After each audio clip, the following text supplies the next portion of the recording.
After a long day at work, my shoulders heavy with exhaustion, all I wanted was a hot meal, a moment of peace, and maybe some time to share with my wife. That didn't seem like too much to ask, did it? But instead, I was met with silence and the distinct aroma of something reheated, or worse, takeout again.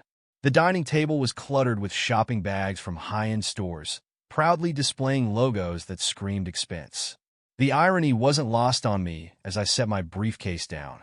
Here I was, breaking my back to provide, while she lounged on the couch, scrolling through her phone without even glancing my way. "Hey," I said, trying to keep my tone light despite the brewing frustration. "What's for dinner?" She didn't even look up. "I ordered something. It'll be here soon." It wasn't the first time this had happened. In fact, it had become a pattern. The meals I used to come home to, her lasagna, her stews, were distant memories. The kitchen now felt like a museum, untouched and irrelevant. It wasn't just the food. The house itself seemed to be slipping into chaos. Dishes piled up in the sink, laundry left unfolded, and the floors, once gleaming, now looked like they hadn't been cleaned in weeks. I didn't want to argue. I was too tired, but as I took in the scene around me, resentment began to build. I worked hard every day, taking on extra projects, enduring stress, sleepless nights, all to ensure we lived comfortably. And what did I get in return? A wife who didn't seem to care about maintaining the home or even acknowledging my efforts. Later that evening, after the takeout boxes had been tossed and the silence between us had grown deafening, I decided to bring it up. "Listen, we need to talk," I started cautiously. She rolled her eyes, barely masking her irritation. "About what now?" "About this. About us. I can't keep doing this alone. I need your support." Her response hit me harder than I expected. "I didn't marry you to be your maid or your personal chef. If you want that, hire someone." The words hung in the air, sharp and cold. My mind reeled. This wasn't the woman I married. The woman who used to care about us, about our home, about me. I tried to explain, to reason with her, but she wouldn't have it. She dismissed me with a wave of her hand, saying she had better things to do than argue about nonsense. It was then that I realized how distant we had grown. She wasn't just neglecting the house. She was neglecting us. It felt like I was nothing more than an ATM to her, a source of funds to sustain her lavish lifestyle. And the worst part? She didn't even seem to feel guilty about it. As I lay in bed that night, staring at the ceiling, my exhaustion gave way to anger. Something had to change. I couldn't keep coming home to this. The lack of appreciation, the cold indifference. The relationship we once had was crumbling, and I wasn't sure how much more I could take. The morning after that draining conversation, I woke up still fuming. I could feel the tension between us before I even opened my eyes. She had already gotten up and was sitting in the living room, sipping her coffee like nothing had happened. Meanwhile, I was gearing up for another grueling day at work. I thought about ignoring it, brushing it under the rug like I had so many times before, but something inside me snapped. This time I wasn't going to let it slide. As I grabbed my coffee and sat across from her, I tried once again to bridge the widening gap. "Look," I said, keeping my tone as even as I could manage, "I don't think you understand how much this is affecting me. I come home exhausted every day, and it feels like I'm the only one pulling the weight here." She didn't even blink. Her gaze was fixed on her phone, scrolling mindlessly. When she finally looked up, her expression was one of pure annoyance. "Why are we doing this again? I told you last night. I'm not your maid. I'm not here to cater to your every whim." The sheer coldness in her tone hit me like a slap. "That's not what I'm asking for," I replied, my voice rising despite my efforts to stay calm. "I'm asking for a partner. Someone who contributes. Someone who cares about this relationship as much as I do." Her laugh was bitter, almost mocking. "You think this is some kind of partnership? Let's get one thing straight. I didn't sign up to be your servant. I have my own life, my own priorities. If you don't like it, that's your problem." Her words sent a chill down my spine. This wasn't just a passing argument. It was a declaration. She had drawn her line in the sand, making it clear that she saw no issue with how things were. She wasn't going to change, to compromise, or even acknowledge the sacrifices I was making. "What about us?" I asked, my voice now edged with frustration. Do you even care about what's happening to us? She sighed dramatically, as if bored with the entire conversation. Look, I've told you before. If you want a housewife who cooks and cleans and does everything you want, you married the wrong woman. I'm not going to change who I am just because you're feeling unappreciated. It was at that moment that I realized how deep the divide had become. She didn't see herself as part of a team. To her, marriage was a one-sided transaction. My hard work financing her lifestyle while she lived free of responsibility. Before leaving for work, I stood by the door, watching her lazily flip through TV channels. This isn't sustainable, I said, my voice low but firm. Something's got to give. Her response was as cutting as ever. Then maybe you should figure out what you really want, because I'm not changing. As I walked out the door, her words echoed in my head. For the first time, I truly began to see her for what she was. This wasn't the woman I thought I had married. This was someone who cared more about her comfort and her image than about the person standing by her side. For the first time, I started to wonder if staying in this marriage was worth the fight. Her nails, usually manicured to perfection, were chipped. Her makeup-free face looked tired, almost defeated. I poured myself a glass of water, waiting for her to speak first. I'm doing everything I can to make this work, she said suddenly, her voice barely above a whisper. But you're making it impossible. I leaned against the counter, taking a sigh before answering. Making what work? Your lifestyle. The one I've been single-handedly funding while you refuse to lift a finger. Her head snapped up, eyes narrowing. You're being cruel. Cruel? I set the glass down, my patience thinning. No, cruel is expecting me to carry the weight of this marriage while you sit back and do nothing. Cruel is disrespecting the effort I put in every day just to keep a roof over our heads.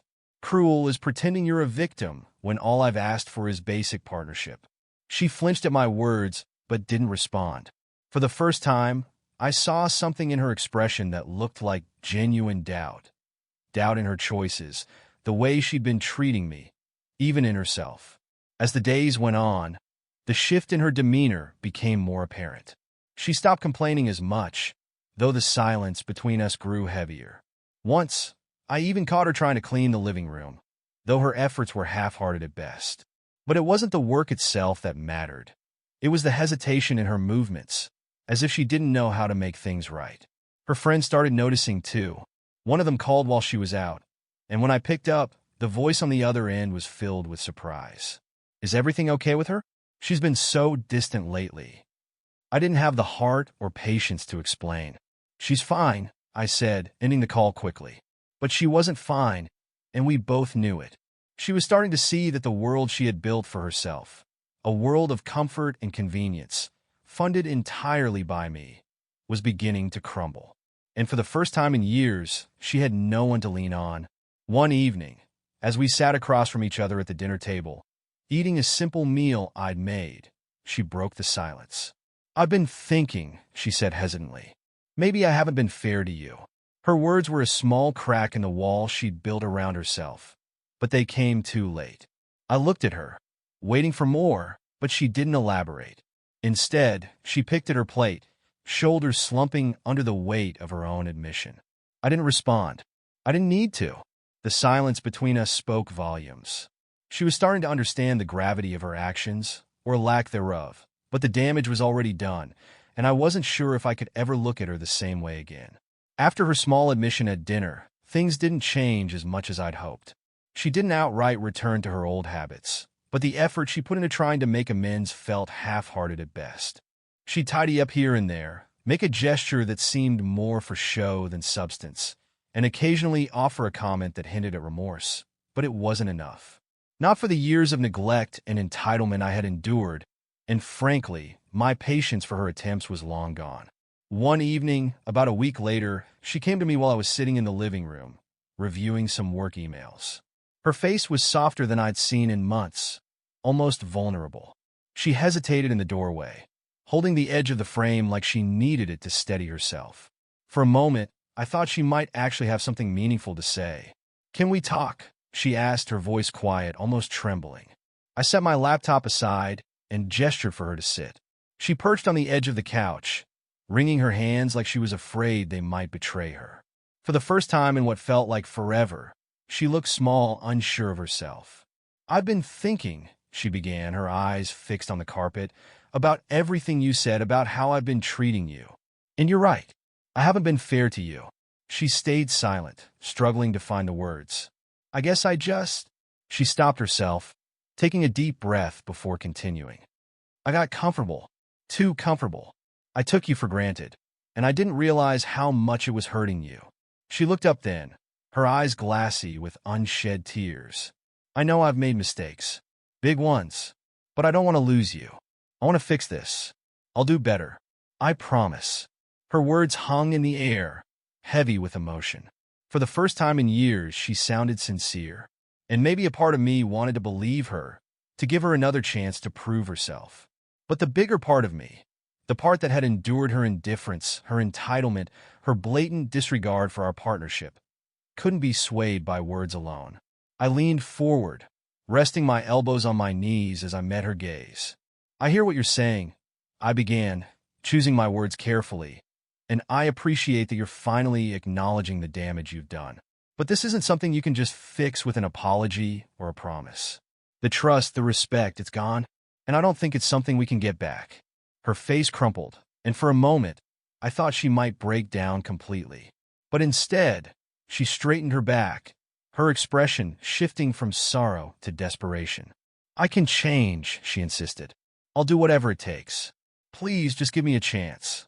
I shook my head, feeling the weight of my decision settle over me like a heavy blanket. "You've had chances, more than I can count, and every time you chose yourself over us. I can't keep doing this. I can't keep hoping for something that isn't there." She reached out, grabbing my hand in a way that felt more like clinging than connection. "Please," she whispered, her voice breaking. "I love you." I pulled my hand back gently but firmly. I needed your love when it mattered. When I came home exhausted and just wanted a partner. When I asked for help and you dismissed me. Love isn't enough anymore. Not after everything. Her tears finally fell, streaming silently down her cheeks. I didn't feel satisfaction or vindication, just a deep, weary sadness. This wasn't how I wanted things to end, but it was the only way forward. She stayed there for a while, crying softly while I sat in silence. Eventually, she got up and left the room, leaving me alone with my thoughts. The woman I had once adored, the woman I had built a life with, was now a stranger. And no amount of promises or tears could change that. After that night, the house fell into a silence that felt more oppressive than peaceful. She kept her distance, retreating to the guest room and leaving me to my own thoughts.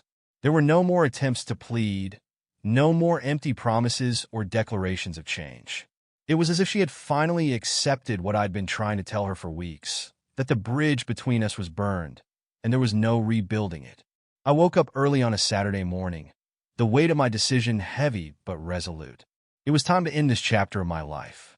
As I walked through the quiet house, I could see the remnants of the life we'd once tried to build together. The framed wedding photo on the mantel, the decor she had picked out, the expensive furniture we never really used. It all felt hollow now, symbols of a partnership that had long since died. I grabbed a roll of garbage bags and started packing her things. Her clothes, her designer handbags, the shoes that probably cost more than my entire wardrobe. I stuffed them all into black bags one by one. Each item I packed felt like shedding a layer of weight I'd been carrying for years. I wasn't angry anymore. I wasn't bitter. I was just done. By the time she woke up, I had almost finished. She walked into the living room, rubbing her eyes, and froze when she saw the bags lined up by the door. Her expression shifted from confusion to disbelief, then to anger. "What the hell is this?" she demanded, her voice sharp. "This is me moving on," I said calmly. "I've been carrying this relationship alone for too long, and I'm done. You need to leave." Her eyes widened, and for a moment, I thought she might argue. But then, she crossed her arms, her voice dropping into a defensive sneer. "You can't just throw me out. Where am I supposed to go?"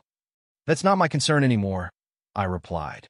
"You've made it clear that you don't need me. Remember? So prove it. Go build the life you think you deserve. but do it on your own." She looked at me like she didn't recognize the man standing in front of her. Maybe she didn't. Maybe for the first time in years, I was finally standing up for myself in a way she hadn't expected. Her confidence faltered, and she tried one last time. "I can change," she said, her voice quieter now, almost pleading. "We can fix this." I shook my head. "You had the chance to change, to fix things when it mattered. I'm not angry anymore, but I can't keep living like this. I deserve better." Her silence spoke volumes. She turned and walked away, and I heard her footsteps retreating back to the guest room. I didn't follow. Instead, I finished packing the last of her things and set them by the door. Later that afternoon, she called a friend to pick her up. She didn't say goodbye when she left, just grabbed the bags and disappeared out the door. I watched from the window as the car pulled away, feeling an overwhelming sense of relief. The house was quiet, but this time the silence felt different, liberating even. Over the next few weeks, I started to reclaim my life. I rearranged the furniture, took down the wedding photos, and donated the things we had bought together that I no longer needed. For the first time in years, the house felt like mine, a space where I could breathe and start over. Friends began reaching out, asking how I was doing. I told them the truth. I was better than I'd been in years. I started reconnecting with people, going out more, and rediscovering the things I loved. Slowly but surely, I felt like myself again. One evening, as I sat on the back porch with a glass of wine, watching the sun dip below the horizon, I realized something. The weight I'd been carrying for so long, the frustration, the resentment, the exhaustion, it was gone. In its place was a sense of peace I hadn't felt in years. I wasn't just surviving anymore. I was living, and for the first time in a long time, I was excited to see what the future might hold.